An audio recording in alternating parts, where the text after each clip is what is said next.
Okay, so I've been magnetizing a lot of vehicles and figures lately, a lot of models. So my son told me I needed to do a tutorial to help other folks who are beginners to do this stuff the easy way. I apologize that the models are all already built. As I get new models in, I will do them from scratch. However, right now I don't have any new models to build. So anyway, this is a Talos and Chronos, and I'm going to show you how to quickly, easily magnetize it so that you can have both a Talos and a Chronos and multiple weapon options. So first let me take it apart here, and I will start it from, in essence I will start it from scratch. Alright, the first thing that you need to do is build the body and the hips, but do not put the carapace on. That will make things much more difficult if the carapace is on right off the bat. So you'll have a big empty look, and I have a in writing tutorial that I'll put a link in here too.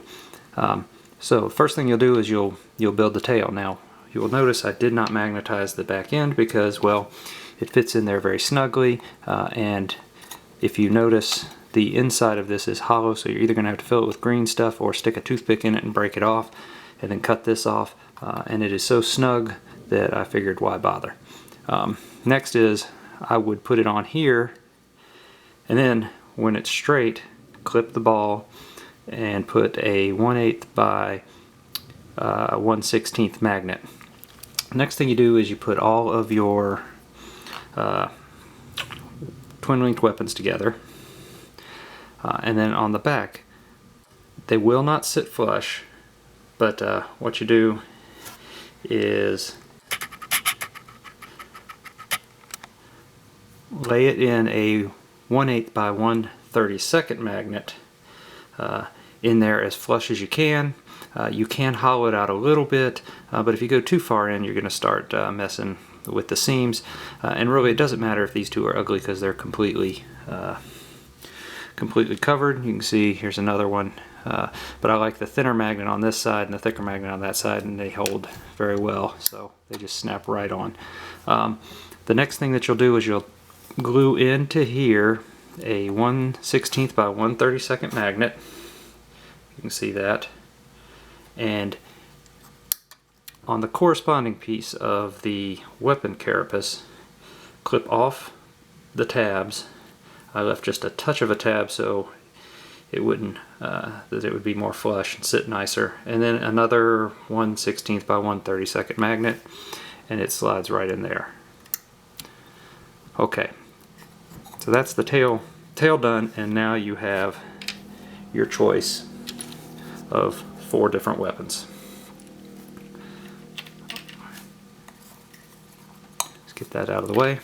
Next thing you'll do is you will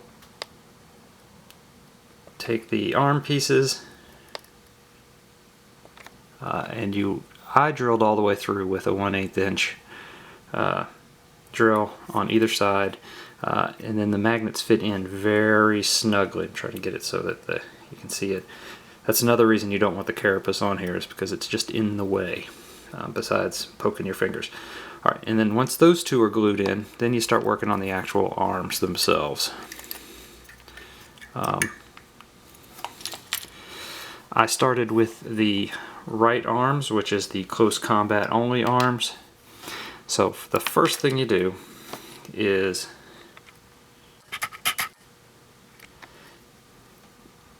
drill a 1/8 inch hole here. I use a 1/8 by 1/32 inch magnet again. These were, in the arms, I'm sorry, were 1/8 by 1/16. Put that in there so it's flush, and then on this side you clip the ball in half. It's again a 1/32 by 1/16, as flat as you can get it. 1/8 by 1/32, yes. Alright, and then that'll go on there. Now you have your choice. You only have one set of 4-arm pieces to hold a close combat weapon, so you're going to have to pick one. I just picked this one because I thought it was cool. Do not glue the close combat Vambrace on right off the bat, because these will poke and hurt your fingers as you try to drill this hole.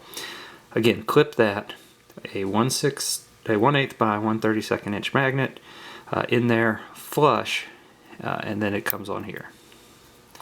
So fairly simple.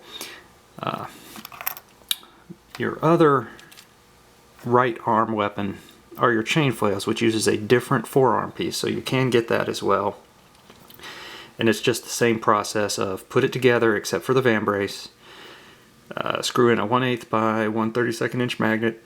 If you only have by 1/16, you can use them. They'll pretty much be covered, but they may show a little bit in there. So now you have two options for your right arm. After you've completed your left arm, we move on to, your right arm, we move on to the left arm. Now the left arm is where you have your liquefier gun, your venom injector, or you can have a close combat weapon. Again, you've got the part of there is only one set of forearms, so you either got to buy more bits to make more forearms, or you just have to pick a weapon. I picked the venom injector because I can use that as a close combat weapon by just using the addition of the close combat Vambrace, and it doesn't have its little toxin injector thing on there, so I'm going to say that that's not poisonous, and I think that meets your what you see is what you get criteria. Alright, so for these, again, it's just like once you've built them, let's get it in there. Once you built them, you just put your 1/8 by 1/16 magnet in there, but you also have to drill in here, and as flush as you can, you need to get in, and you can see I was off a little bit on my drilling on this one. I did a much better job on this one, but that's going into this little second body opening, which you then need to drill and put in a 1/16 by 1/32 magnet to receive your tubing here. Okay, once those are in, you do your left arm just like you did your right arm, and then you've got your weapons. Now for the Vambrace, because the venom injector can have be either toxin or close combat, what I did is I put in a 1/16 by 1/32 magnet into the slot, and then on the inside of each of the Vambraces I put a matching magnet. And then they fit on like that. So the way I look at it is that this is now a close combat weapon, and now it's an actual poison weapon. Okay, so maybe I'm not 100%, and then these just go on, and then you can see this piece right here gets onto there. You want it to be as flush as you can so that when you paint it, you're not going to have a whole lot of stuff coming through. And then you can pull this off.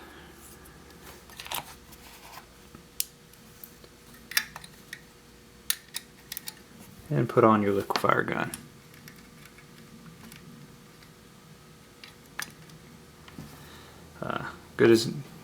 Good to go. Alright, and then the last piece that you have is this little tail pod. I've magnetized it. I'll talk more about that in the Chronos side.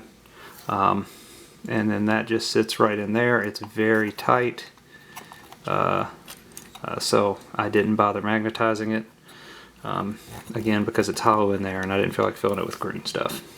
Alright, now to make this into a Chronos Parasite engine, very simple. Oh, and I forgot.